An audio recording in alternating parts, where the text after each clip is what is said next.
Welcome to நல்ல queen vlogs. பிள்ளைங்க வந்து கேக்கு கேட்டாங்கன்னா கடையில் வாங்காமல் வீட்டில் இது மாதிரி செஞ்சு கொடுங்க. செய்வோமா? 3/4 கப் சீனி எடுத்துக்கோங்க. 2 ஏலக்காயை சாரல் போட்டு நல்லா பவுடர் ஃபார்மில் அரைச்சி எடுத்து வச்சுக்கோங்க.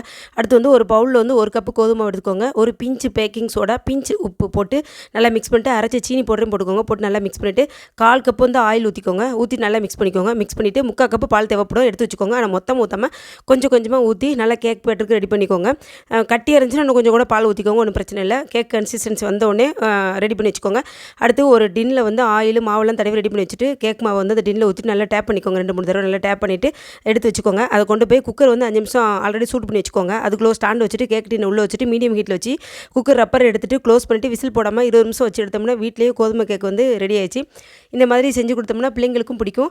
நம்ம ஹைஜீனிக்காகவும் செய்யலாம். ஷாப்பில் போய் வாங்கி காசை வேஸ்ட் பண்ண வேண்டாம்ல. இந்த மாதிரி ட்ரை பண்ணி பாருங்கள்.